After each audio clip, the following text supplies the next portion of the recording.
hello, and welcome to another episode of the Actionable Truth Podcast. I'm Michael Ginsburg. In this episode, I'm joined by Rhys, a cybersecurity professional who runs a YouTube channel called Tech Win Cyber.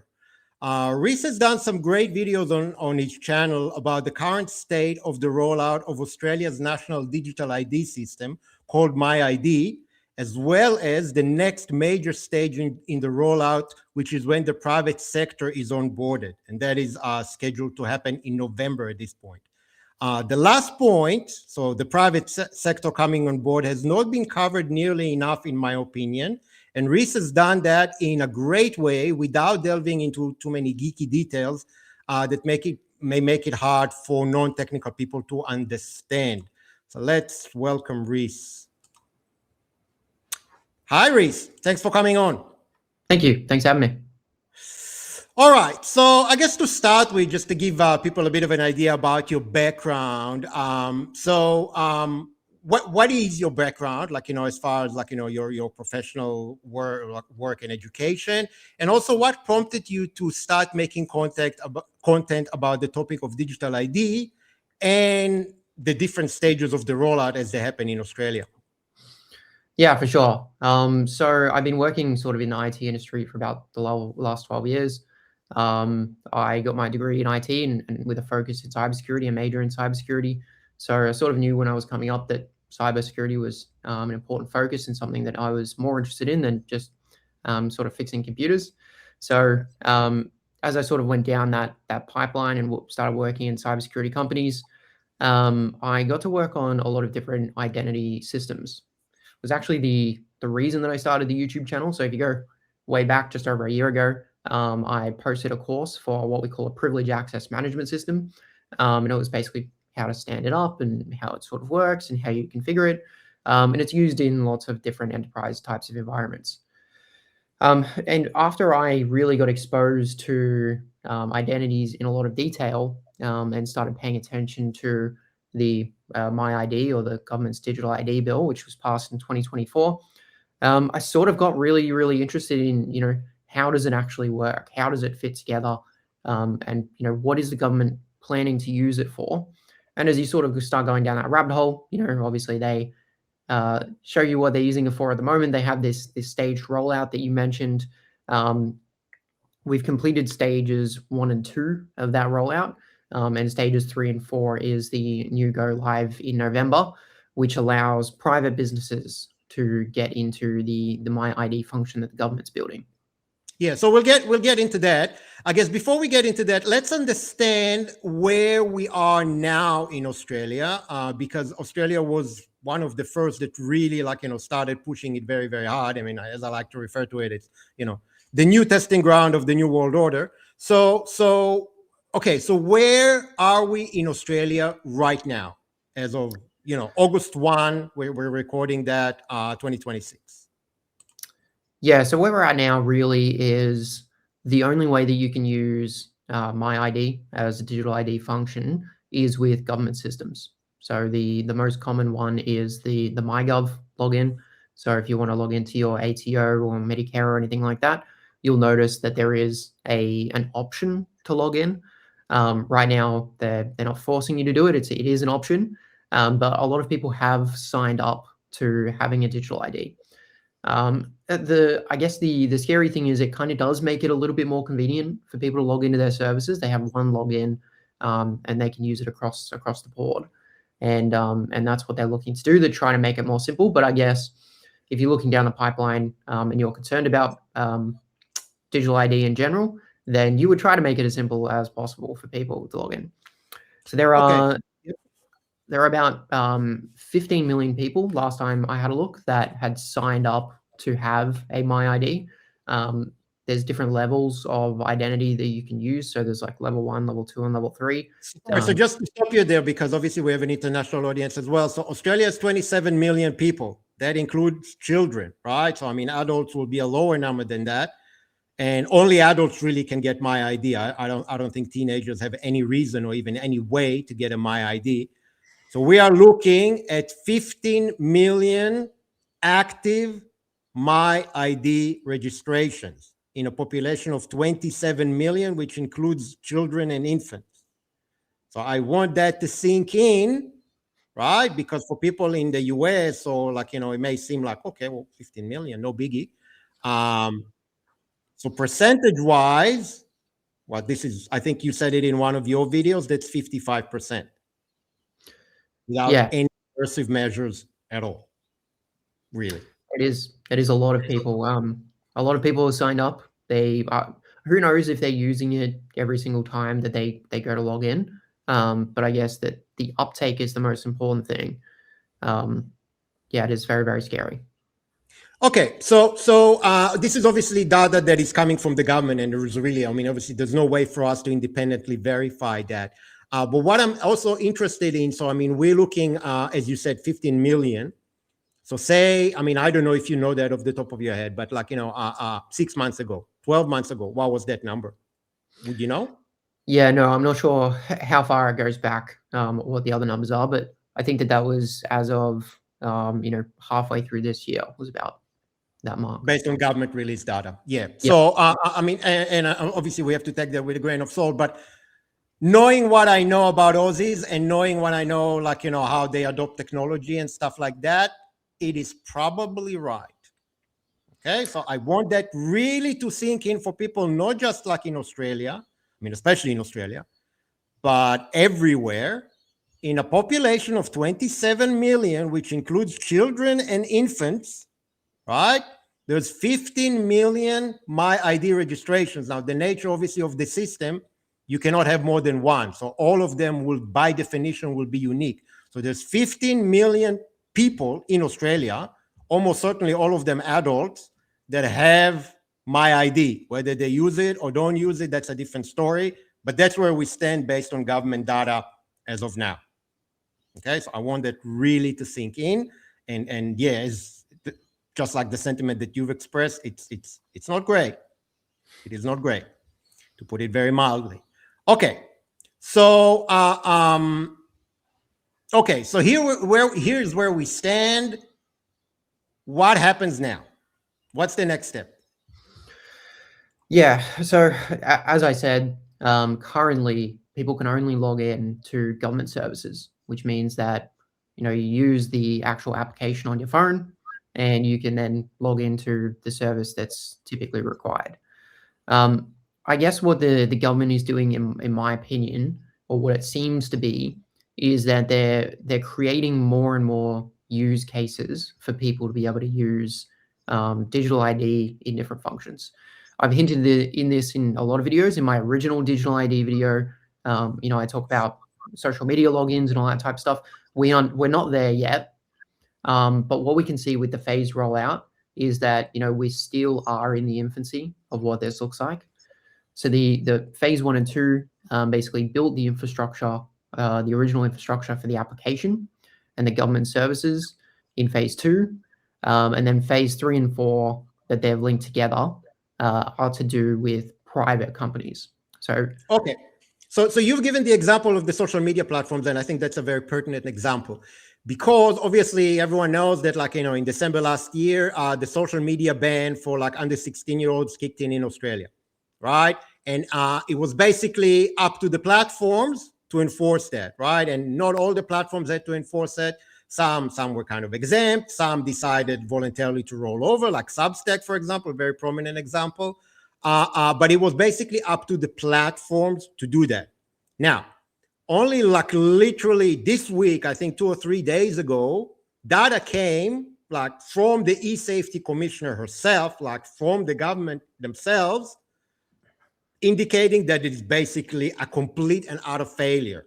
So all the teenagers who wanted to store, and kids and people under 16 who wanted to stay on social media platforms, obviously found a way to circumvent that, which every man and his dog knew was going to happen, right? So that was a given. So now, right, I think Julie Inman-Grant, which is Australia's e-safety commissioner, right, also known as E-Karen, right? So she came out and said, okay, well, we got to really ramp up the enforcement. Obviously, it's not working. We need to find other ways of doing that. Now, you and I obviously understand where I'm going with that, but for the benefit of the audience, They can say, okay, well, you know what, social media platforms, you're not very good at this, but it still needs to happen. We'll do it for you. And you don't have to worry about anything. You don't have to pay persona. You don't have to pay Stripe identity. You don't have to pay any of these external organizations. We provide a service free of charge, and you 100% comply because the responsibility is on us. Right? So that's an obvious use case. Very, very obvious. Now, obviously, like integrating with MyID, which is a completely external system to any of the, like, it's not Google, right? It's not like one of those logins, like Facebook logins or Google login or Apple login. So this is something that they will have to integrate with and do some work. But the integration is relatively simple and significantly cheaper than using an external provider and worrying about whether they're going to be compliant or not, and whether they're going to have to pay fines or not. So this is an obvious use case where the private sector will be only too happy to come on board, right? And basically say, oh, great, it's not our responsibility anymore. The Australian government will take care of that. And if there's issues after that, well, that's on them, right? So this is an obvious use case. Yeah, you took the words right out of my mouth, and I have mentioned this in some of my content.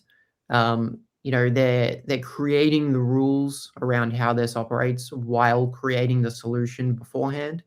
So it does seem a little bit fishy that the social media ban comes in just after MyID has suddenly been spun up and the infrastructure has been set to be put in place. And we can already see that it was actually rebranded, if you remember. So it used to be called MyGovID, and then they did that big rebranding campaign, MyID, and then they did a little ad. Now you can use MyID to log into government services, and in the future, other places too. So I've played that ad. I'm not going to play it again now, but I may add it in the show notes. So there you go, right? So like they tell you, like this is what's going to happen. Okay, sorry, go ahead. Yeah, so there are, if you go and look at the government system, there are what they call accredited providers. So these people have to go and get government accreditations to be a part of delivering to be an identity provider. And an identity provider can be your full identity. So, date of birth, proving who you are, first name, last name, or you can just be like an age verification identity, basically. And one of the companies that really caught my eye during this period was one called. That's the accreditation system. So it's what's called the Australia's digital ID system, ID accredited, and they have to display the logo, and it's called the Trust Mark, right? There's a little video here that explains how this works. Again, I'm not going to play that, but and this is not new. Like, this is not a new page that kind of popped up like in the last couple of weeks. I mean, that's been around basically since the rebrand from MyGovID to MyID. So this is where we are. Yep. Yeah. Honestly, if you can pull it up, there's another company called Connect ID. Are you familiar? Yep. I have heard of them. Yes, I was about to ask you about that. 1 second. Awesome. So it's a really weird one because Connect ID is owned by Australian Payments Plus, which, if you do some research, it's kind of like not a public and not a private organization. But if you don't know who Payments Plus are, they basically run all of the banking platforms.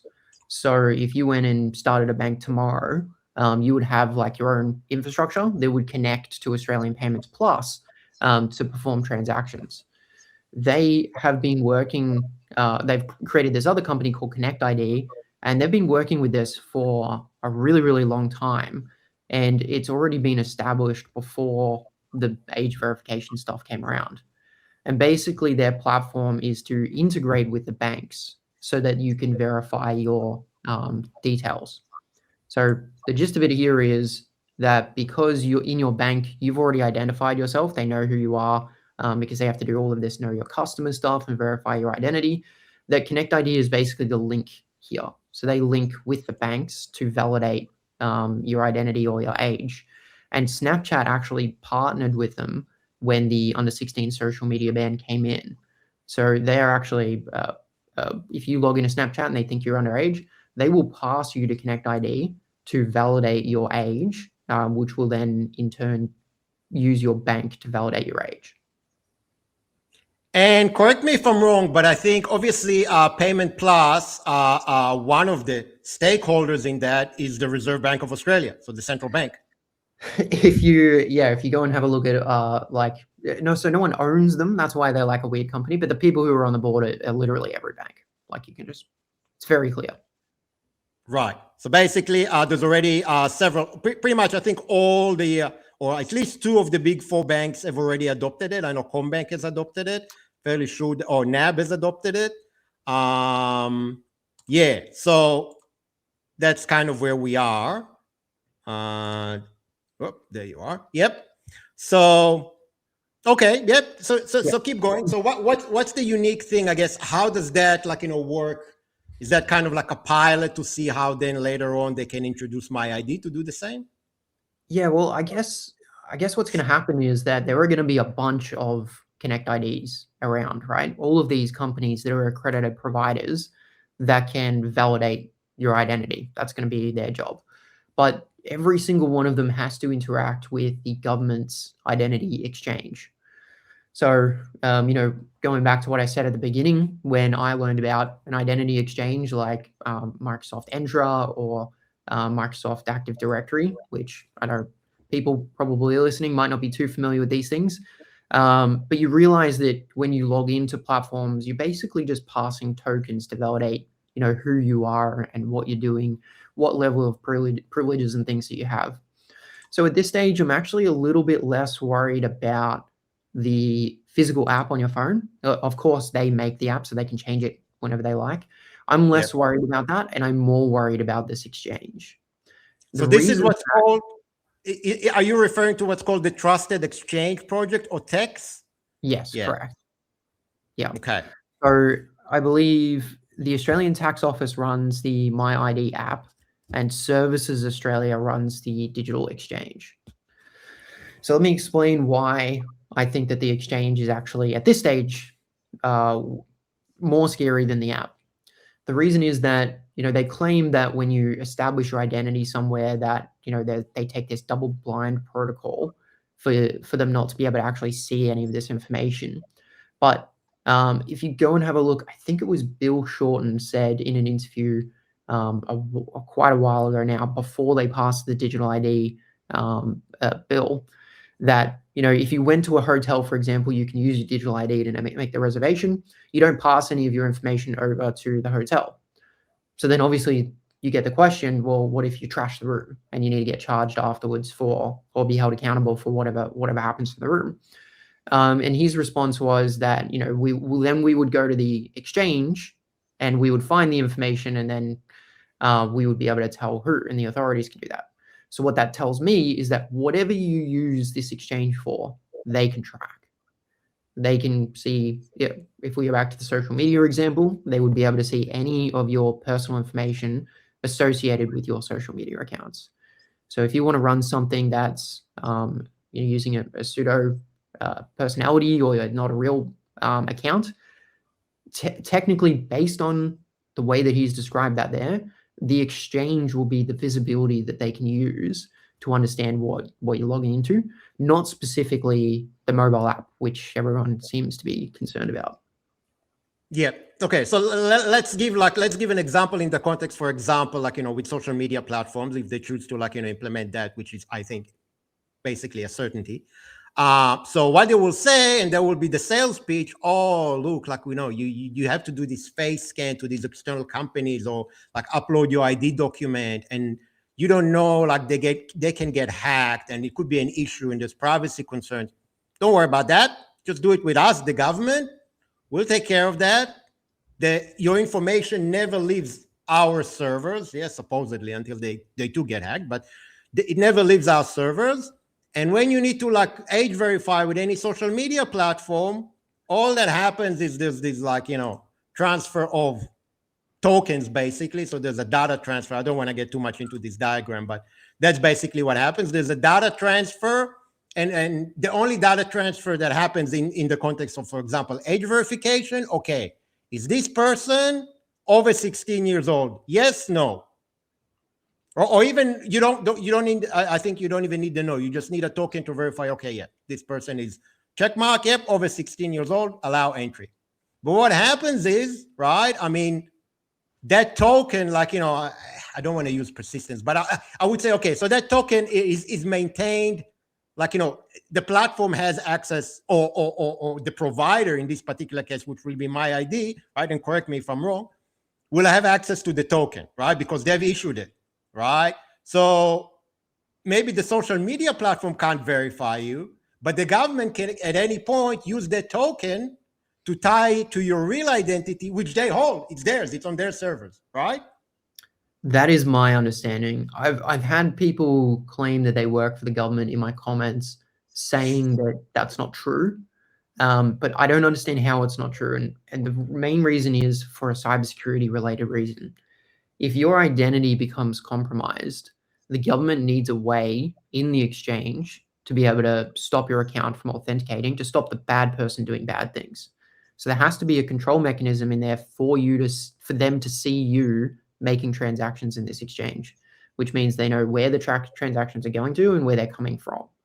So people have argued with me that they've got this double-blind process in place. Maybe it's true. Maybe I'm misunderstanding how this works. But just from a pure understanding, how SSO tokens work and how token authentication works, it doesn't make sense to me that they're not going to be able to see. So I think you're exactly right with the example that you gave. And I think, look, I mean, even if, like, the token and the real identity are maintained on, like, two separate systems, two separate servers, right? Maybe one is by Services Australia, which is one government agency for the non-Australians, and the other one is by the tax office, right? The Australian Taxation Office. That's fine. It's still the government, right? And I mean, if law enforcement needs stuff, or like, anyone, right? Foreign government, whatever, they subpoena something, that information can be collated. So I guess to give another example to people maybe that are more familiar with, like, cryptocurrency, for example. So it's basically like you have a crypto wallet, right? But the private key, right, that controls your wallet is actually not held by you. So it's like, you keep your crypto on the exchange, right? So the exchange has the private key to your wallet, not you, right? So at any point, they can do things that you have no control over. So if they want to connect the token to the real identity, they can do that. The social media platforms, yes, they can't. And even if they get hacked, they just get the token, right? So that in that sense, it's more secure. But it gives the government full visibility because they don't need to go and ask Persona to tell them, or any other private company or Stripe Identity to tell them, okay, who's this person? We need to know who's this person, right? This is Australian law enforcement. We need to know who's this person, right? They already have it. Yeah. Right. So that's where we are. Can I give a hopefully more common normal person example? Sure, absolutely. So imagine you have a desk job and you have like your work email address. When you log into your emails, for example, you're logging into Microsoft most of the time, right? But you might have like another system that you log into, like Canva or an ERP or any of these systems, and you still use your same work email and password to log into that system. What's happening in that situation is you're actually logging in to Microsoft.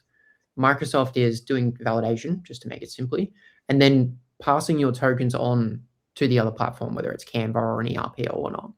So that is a centralized system that has your core identity.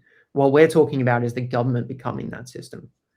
So at your work, someone looks after your email account and they can disable it whenever they want, which stops you from being able to log into Canva or the ERP. And they're also taking a lot of logs. Every time you log into something, they've got a time, date stamp, IP address, location, collecting information about what that is. So if it's anything similar on the back end in this trusted exchange that the government can see, then it just seems clear to me that they're going to be able to see the same stuff. I mean, is there any way, like, to do that in any other way, like, from a technical perspective, without getting too geeky, but is there a way to do that where it's still, like, will preserve people's privacy and you won't be able to, like, the different tokens that are issued to the different, like, platforms and logins and eventually connected to the one real ID or MyID? is there a way to kind of break that linkage and make sure that there is no, like, maybe like, maybe the platform deletes, or like, for example, one use case that I was thinking, okay, so you need to do the one-off age verification with the social media platform. Once you do that, the platform is obligated to delete the token, and that kind of like, severs the connection. But I mean, I don't know, is there any other way to do that? Not in a system that I've ever set up. So maybe so let's talk about Connect ID for age verification. Yep, perfect. Basically, so you're on Snapchat, you get past the Connect ID. Connect ID is then sort of the bridge, right? And I believe the type of provider they are is only an age verification provider. They can't do full identity. So they reach out to the bank. The bank then says yes or no that you're over 16, and then they just pass that back to the platform provider. So in the case of age verification, I'm not super concerned about like the collection of data here. I actually think that this process might be okay. But when we start talking about using MyID to directly log into things and use that trusted exchange, then I have questions for sure. Look, and like a lot of these things are security concepts and IT concepts that I've taken out of my experience, and I'm overlaying them on the government system. We don't have access to the source code. We don't have access to what's going on inside there. So I am speculating here, but from my experience in how identity systems work, I'm just sharing my concerns. Yeah, I think those concerns are very justified, because I mean the government hasn't been transparent at all. Like I mean, for example, simple thing. I mean, MyID has never been audited. Correct me if I'm wrong. I don't know of anyone who's ever has anyone done any audits? Has anyone done any penetration testing? Which for the benefit of non-techies, it just means that someone's trying to hack the system. With the consent, I guess, with the blessing of the government, to see and identify any vulnerabilities. I don't think that's ever been done. I think it has been done, and I think there's a few news articles saying that the results were pretty bad. So right, okay, so that's even worse. And has they done any remediation? I doubt it. Look, I mean, I think the one major example that kind of preceded MyID was the digital health records that were introduced, I think, in 2018 or something like that. And I mean, I remember at the time, even I said, oh, guys, don't do that. I mean, this thing will be hacked immediately as it goes live. And it was hacked within a week. Right. So because and I mean, to explain that to people, I mean, you and I understand it, but I mean, this is a single point of failure.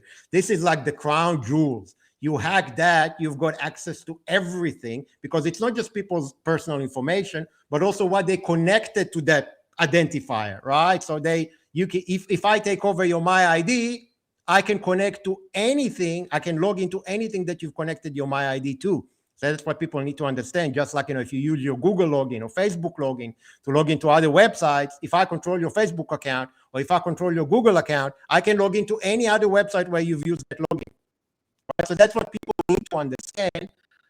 Okay, so it has been audited and it has failed, right? Okay, well that's very reassuring, isn't it? Okay, all right. Okay, so let yeah. Can we talk about the app just for a second? Because go for it. The app is actually something that I'm less concerned about, based on my understanding of how it works. So if you download the app on your phone, the authentication method that you use to log into it is local authentication. So it's not connected back to their servers to any degree to do that authentication. It's device level. When you then load up a driver's license or a passport, obviously that gets sent off to validate that it's true. But after it's been validated, you don't actually keep a storage of those documents on your phone. Instead of doing that, your level of identification becomes your identity, basically. So it's basically trusting that that level of identification is true. So when you go and pass your identity on to log into your government services, you're not really at risk of getting your phone hacked for that information. And you're also not passing your passport or driver's license every single time. So I actually understand their point of view here, and the way that they've designed it is very different to some of the other countries and the way that they've done it. So again, the actual mobile app and that MyID app is way less of a concern than the trusted exchange. That is really the main thing that I'm concerned about. Right.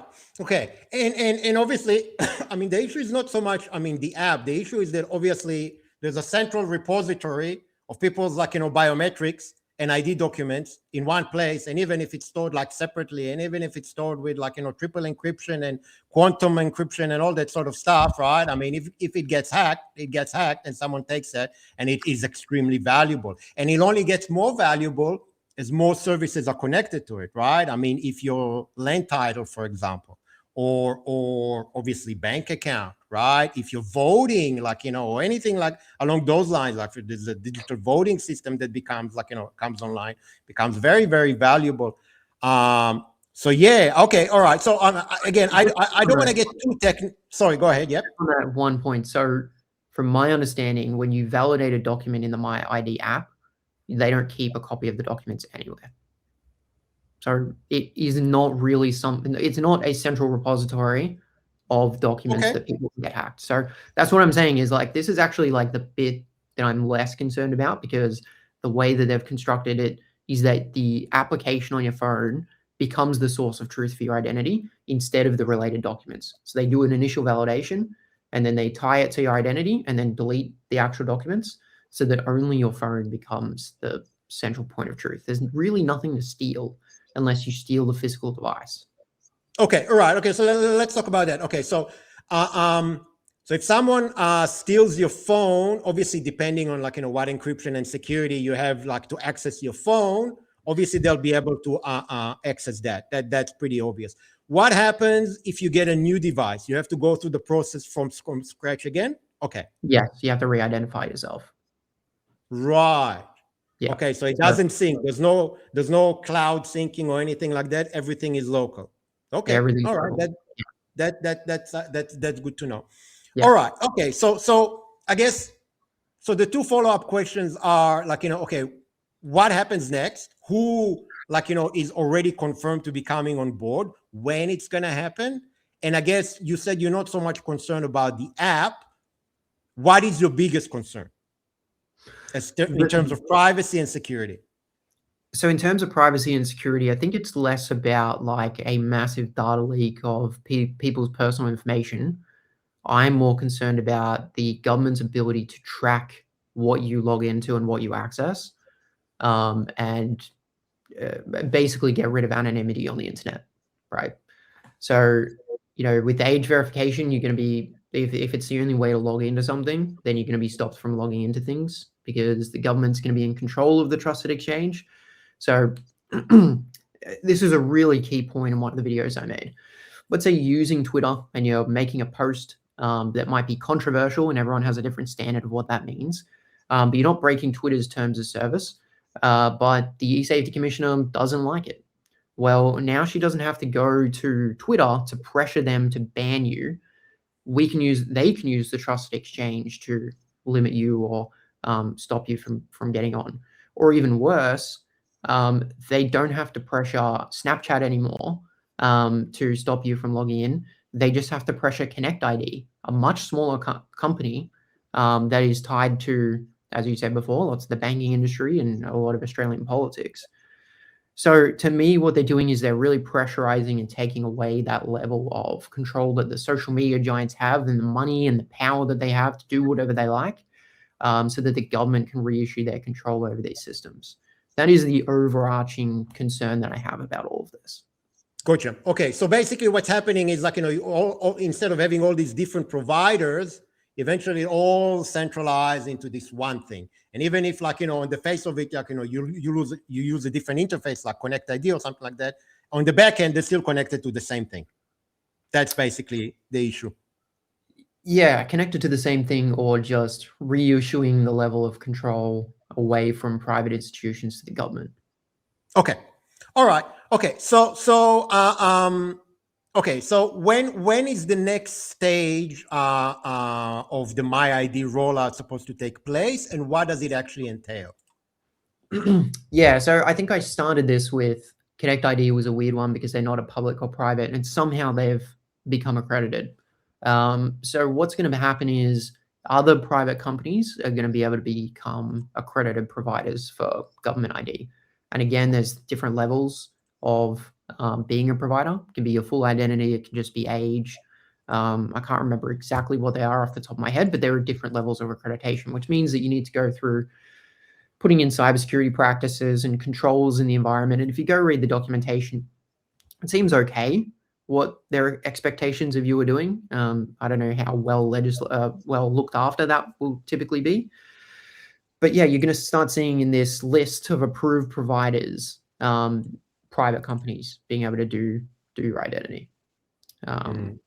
So one big change that's coming up that I was going to make a video about is lawyers, jewelers, and a few other different organizations are now being forced to do know your customer or anti-money laundering, which means that every single person, and real estate agents was the other one, every single person that they work with to sell something to or to get them to buy something, they're going to have to validate their ID. So again, it's another thing that is just identity is popping up again after the government's built the system. So I'm sure Persona and a few of these other organizations that you mentioned earlier will go and become accredited providers, because that will allow them, I think, to plug into the MyID system. And instead of having to go and collect all your documents, send them off, get them verified, they can plug in again to the Australian system, charge on their customers a slightly cheaper rate probably, and still be able to do the validation much easier. Okay. And obviously, like, I mean, things like, in Australia, you have to provide your identity, like to register, for example, a prepaid mobile account, or even postpaid, doesn't really matter. So now, you can do that, right? Through something like that. Yeah, I mean, there's so many like use cases. Obviously, we've already discussed banking and stuff like that, and everything will be centralized and can be basically tracked, like everything, like, okay, this person said this on social media. They have a bank account, and again, correct me if I'm wrong, but they said this on social media. They have these bank accounts with this bank. This is their eventually, like, this is the ISP that they use, right? This is the internet service provider. This is the mobile provider that they have. This is the rental property they applied on, and like they applied to, and this is, or maybe this is like, the investment property or residential, like, primary place of residence that they own. Because everything will eventually, so basically your entire life can be easily tracked without, like, trying to collect data from all these like different government agencies. We could be like, federal, and could also be on the state level. So there's like a little bit of disconnect there. Everything becomes very, very seamless from the government's perspective. Would that be accurate? I think with some things it's very accurate. I think it's a little bit hard to tell how something like Connect ID fits into that, because they're an accredited provider that is doing the age verification, for example. It's unclear to me if they're using the government's exchange to do that, or if they are basically built their own exchange to do that. So from that perspective, with the private providers, maybe. Definitely, if the MyID app starts popping up on your social media websites, that's when I would be concerned. And I think that's that's quite possible, given, like, the data that, like, came out from eSafety, and what I think she said it yesterday or today. So it does seem like, they want to crack down, and they're not happy with, like, the level of compliance and performance at the moment. So obviously that's the next step. All right. So what needs to happen before, like, these things roll out? So, like, from a legislative perspective, is there still legislation that needs to be passed? From a technical perspective, is there, like, any tech that is still missing and needs to be built or needs to be integrated? Or, like, is basically everything ready to go? From my perspective, the legislation is in place. The technology is in place. Yep. There was 4 of those phases that I've been speaking about. They've tied 3 and 4 together because they're good to go. They're ready to go. That's happening in November. So I don't think that there's any limitations other than a timeline really holding them back at this stage. And do we know who's already been onboarded, or who is basically ready to flick the switch once November comes along? Is there any public data about that, or? Not that I've seen, no. Okay. Some of the organizations like Australia Post originally was going to be an identity provider. They've pulled out. It's not clear to me why, but I'm sure that there will be other private companies doing that too. If you go back to that list that you had before, there are companies in there that I've seen that I didn't think were government organizations. Yep. So I'm really not sure what the limitation has been, or like if some people got special invitations to do this. So we have identity provider. Is that what you're referring to? Yeah, just in that list, there's only 30 results. Maybe That's right. And I think they're all government agencies, either federal or state. Okay. Services Australia, attribute provider, Commissioner of Taxation, Services Australia, and participating relying party. Okay, again, all Australian government agencies, either federal or state, but predominantly federal. So at the moment, there is nothing, and that's what I looked at before I guess we started talking, because I wanted to see if there's already any names that have popped up, like as far as private providers, like for example, Connect ID, for example, Persona, for example, Stripe Identity. I didn't see any of that. But I wonder, right? I wonder if maybe they're ready to go and they're just not on the list because from my regulatory perspective, they can't onboard them before November. Is that what the situation is? I think it's just that they had a plan. They're sort of sticking to the timeline. But as far as I understand, look, I don't have any sort of insight into what's happening in the government agencies. It's only from what's happening on the outside. Okay. All right. So let's do a little bit of speculation, because obviously we don't know, neither of us knows what the inside government plan is as far as the actual rollout. But I mean, we've talked about some immediate potential implications for individuals. What about small business owners?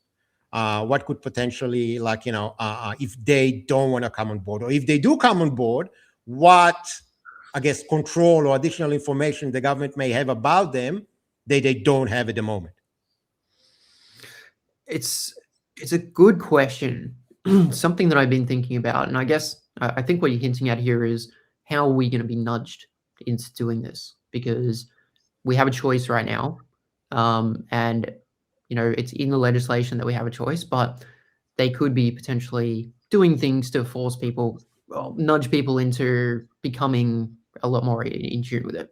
So a good example of this is if you are a business, if you own a business, you own an ABN, but you need someone to act on your behalf for an Australian business number, you need to actually verify yourself in this new system called RAM.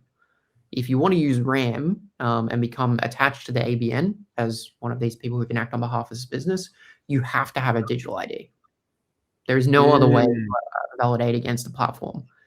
Now, there is a funny thing with that legislation where because their explanation was something like, because this is an optional service, they don't have to provide a different type of authentication.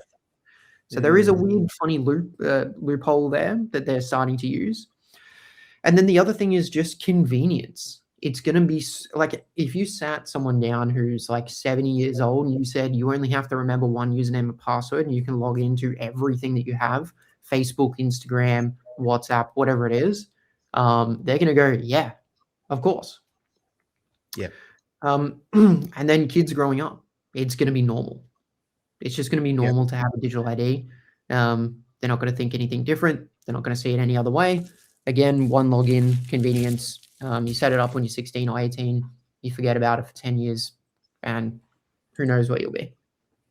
Okay. So between now and November, first of all, I guess is there any way to stop the next stage of the rollout where the private sector is onboarded to all these different providers, or directly by integrating with MyID? Is there still from a legislative perspective, I'm not a big believer in that, but contact your elected representative and do a petition and do whatever. I mean, is there still anything that is left to legislate without which you can't proceed to the next stage that is kind of currently scheduled for November?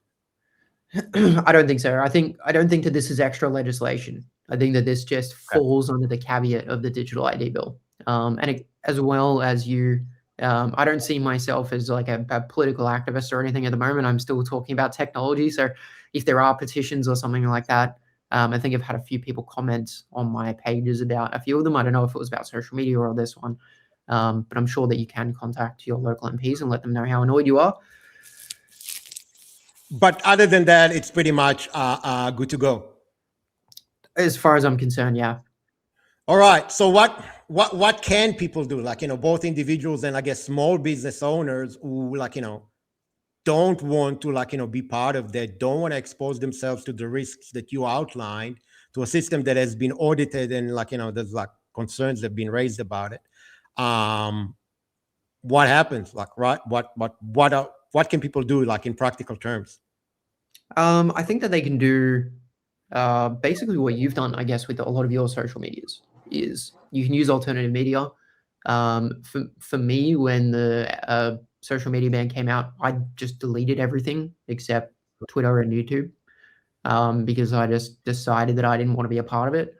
If you're using government services, just put up with the hassle of using a different username and password. It's not that much more difficult. Get a password manager. But yeah, I think that the rollout is inevitable from a policy perspective. It's going to start consuming pretty much everything, and it will continue to slowly eat away at most of the services and just be so convenient that it will be harder to avoid. Sorry, a lot of us. Yeah, no, that's the truth. I'm not looking for good news. I'm looking for the truth. So yeah, I agree with you. I mean, my understanding of the situation is basically similar to yours. And I guess some things are easier to make changes in, switching to decentralized social media, moving off platforms like Substack, and going back to the early stage of the internet where people had their own website, people collated information to RSS, things like that. I do agree with you in that, but I guess once you need to have a MyID, and that's the only option, right? To log in, to load your tax return, or apply for government benefits, or open a bank account. There you go. Prominent example from the private sector, because I mean, from their perspective, the government is still kind of obligated to give an alternative, right? But I mean, banks, and there's already banks now where basically you can't go to a post office and do 100-point ID check, right? You have to use the app and do a face scan, and there's quite a few banks that they usually banks that only operate online. I mean, there's Me Bank, there's UBank, there's App, all these newer ones. That's the only way. It's basically do this or bank somewhere else. So once the option happens, once the option becomes available that the government does that, and they don't have to worry about it. They don't have to worry about a 100-point ID check. They don't have to collect biometrics. They don't have to store biometrics. They don't have to do anything. And the government says, yep, verified, done. Just keep that, keep that proof that we verified them, and you're good. From a bank's perspective, that saves billions. For a major bank, that's a saving of billions, not just in security, but also in compliance costs and all that sort of stuff. Same goes obviously with mobile phone companies. So people need to understand, I guess, where we are. There's, I guess, ways around certain things, but there's not ways around everything. But I guess, okay, so as I said before, Australia is kind of the beta test for the world, just like with the social media ban. It started in Australia in December. Now we're halfway, or August 2026. Pretty much everywhere on the planet has some kind of scheme either already implemented or in the works, right? So what should people in other countries look for, and what, I guess, language and messaging from the government or from the authorities they should look out for and say, okay, we need to start paying attention. Something serious is happening, because some countries, including even places like the UK or the US, they don't have such a mature national digital ID scheme like Australia, right? So there's still work that needs to happen on, I guess, the first, we're talking about 4 stages. There's still work that needs to happen on 1 or 2. But what should people kind of look out for, and be concerned about, and what can they do, I guess, now before we get to the stage where it kind of becomes like, unstoppable, and 55% apparently in Australia have a MyID. Well, what do you think?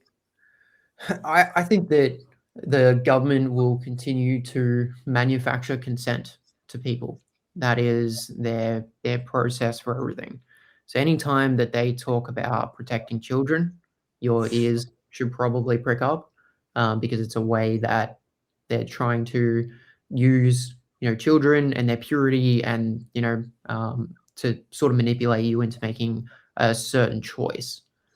Now, that's not always the case, but in the form of the under 16 social media ban, a lot of people on the face said, "Oh yeah, well, I think the kids, shouldn't use social media. It's probably bad for them," and I agree with that.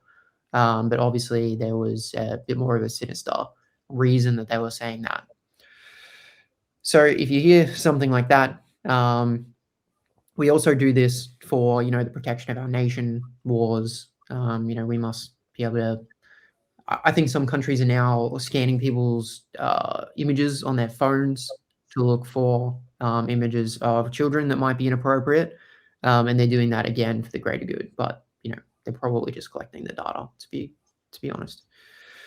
So I think that I don't really have a solution. One of the tiers, I think, either on my Patreon or on my YouTube, if you want to subscribe there, I call them tech doomers, because I'm kind of at that stage where it's sort of a little bit all over. Unless we have someone with conviction, and unless we have someone that wants to come in and actually make change, then the dominoes are just going to continue falling. I did a recent video about how much money was in the budget for digital ID. They're taking this stuff seriously, and it's sticking around. It's going to be the core part of our infrastructure. Yeah, well, okay. I guess, yeah, pretty depressing, but I guess people need to think maybe how, how they can avoid, and again, I mean, this is, I agree with you. I mean, I'm not disagreeing with you at all. I think in Australia, we are in a situation where what we could have stopped, or the point that we've passed the point where we can stop that steam train. The point would have been at the beginning of the rollout, just to make sure that nobody adopts that, and the adoption remains low, because you cannot roll. The one thing that can stop things is if there's no adoption, right? If people say, no, we have concerns, no, we're afraid of getting hacked, we don't want that, we think that's an overreach, and no matter what you're going to do, we're not going to sign up for that. And if the adoption rate was 5% of 50 instead of 55%, it's not viable. You can offer that as an option, but you will never be able to make it mandatory, because that means that 95% of the adult population can't use certain services, including government services. That just will not fly, no matter how dystopian the government is.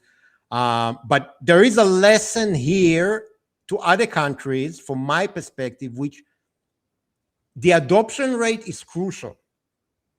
The adoption rate is where you can stop that. And the most famous example is what they've tried to do in Nigeria, a country that had no history of doing things digitally. And they rolled out a CBDC. They wanted to roll out a CBDC called eNaira. And obviously you need a digital ID to roll a CBDC. And they rolled out the digital ID and said, oh, look, we have to take the cash out of circulation because we need to add some security features. So we're going to print the new notes, but in the meantime, just get the digital one. You'll be fine. Just sign up for the digital ID. And people say, well, I don't know. I don't even know what that is. I'm not interested. I don't have internet. You know what I mean? Stuff like that. And the adoption rate was 0.5%. And once they removed the cash from circulation, and the only way to pay was with that, right? Because the cash also belongs to the government. Then people were kind of left with no other option, and I think they it jumped. It still didn't reach very high numbers, but I think it jumped within 2 weeks from 0.5% to 30% or stuff like that. So that was, yeah. I think from my perspective, the way I see it, and I don't know if the train, if the train has already left the station in Australia, but I mean, from my perspective, the key is the adoption rate. If people really want to stop the rollout, they must use any means in their disposal to ensure that people who don't understand what's going on or who still trust the government do not adopt that. Because if they do, if the adoption rate reaches critical mass that makes it viable as not as like another option, but as the only alternative, then that's really unstoppable. And the tech to implement that is pretty straightforward. It's not even that complicated. And clearly, as you told me, the government is not overly concerned about security. Like if there's security vulnerabilities, they're not going to say, "Oh, okay, we're going to slow the rollout.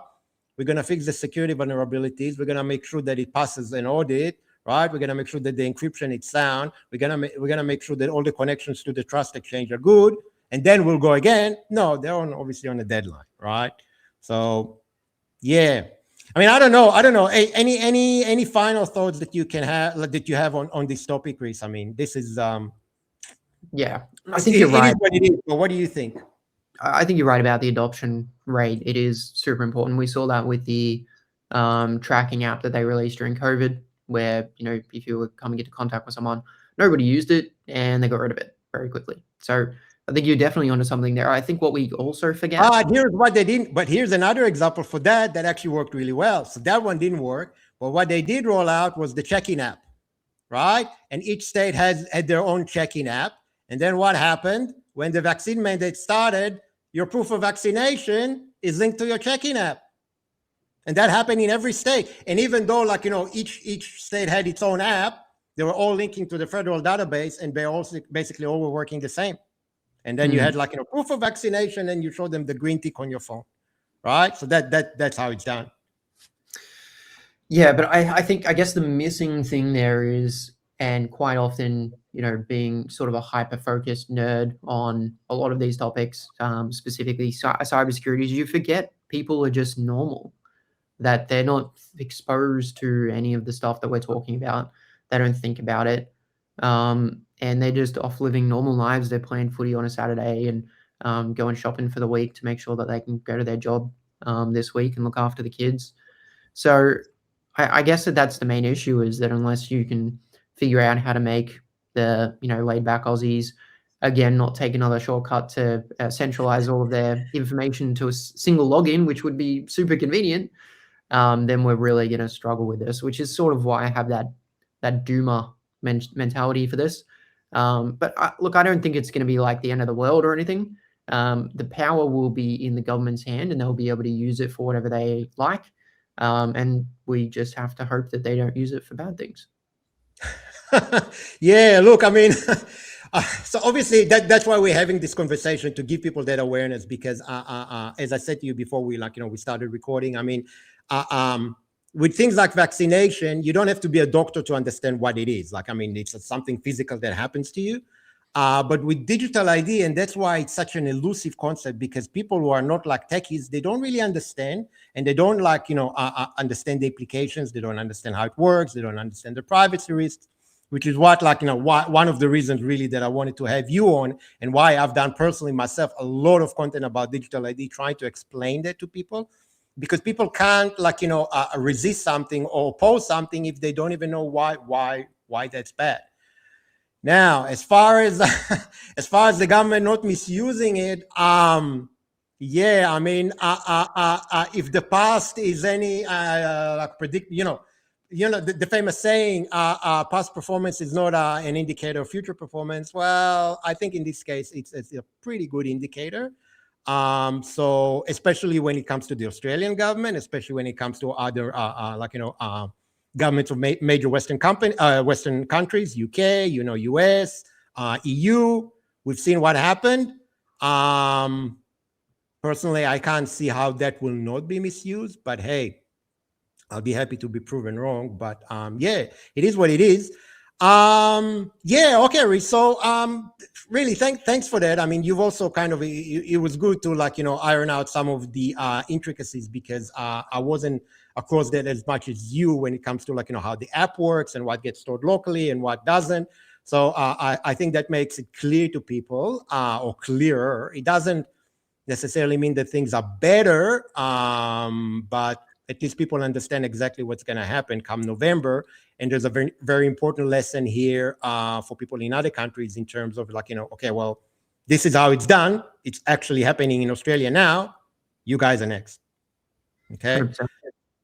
Okay, so where's the best place for people to kind of stay across your work, support your work, and stuff like that? I'll put the YouTube channel here for that to roll. Let me actually, I'll do that here.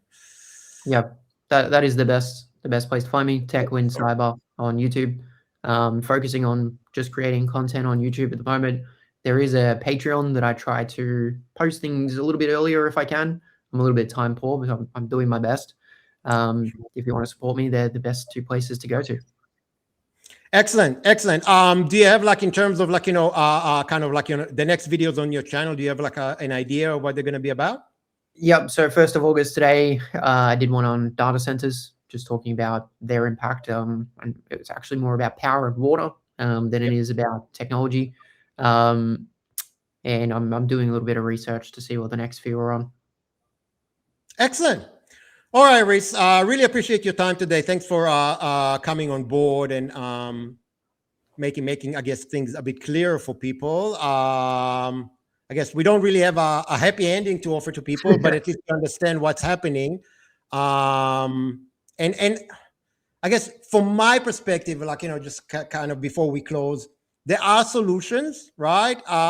Those solutions have online components and have offline components. So online is like trying to decentralize as much as you can, trying to rely not to rely on like major centralized platforms that can shut you down at any point. That includes platforms even like Rumble, which is supposed to be freedom friendly. It definitely includes something like Twitter, which is again supposed to be like free speech absolutist and all that sort of stuff.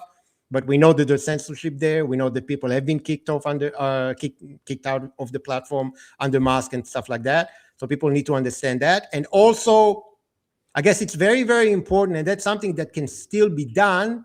Like people still need to I guess contact their representatives and make sure that there's elderly people, there's people who don't have access to the internet, the disadvantaged populations and stuff like that. The government, even if they want to roll out the MyID, they need to make sure that there's alternatives, including offline alternatives, like paper, right? Lodging your tax return with a paper, right? Applying for passport with paper, right? I mean, things like that. I think as long as those options are available, even for people who are tech savvy and happy to use technology but don't want to use this particular one, at least there's alternatives for them that allow them to kind of bypass that. So that's kind of what I would add to what you've already said. But yeah, thanks again for coming on. I really appreciate your time, and I really encourage people to follow your YouTube channel. There's a lot of good content there, not just on digital ID, but I think you're one of those people, and there's not a lot of people in the tech space that are actually techies, but are able to explain things to people in a simple way without using jargon and kind of explaining very complex tech concepts in a way that people can understand. And that's very powerful. That we need that as obviously the tech environment is becoming a lot more hostile, for lack of a better term. So yeah, thanks for coming on, and look forward to chatting again. Awesome. Really appreciate it. Thanks a lot. Cheers.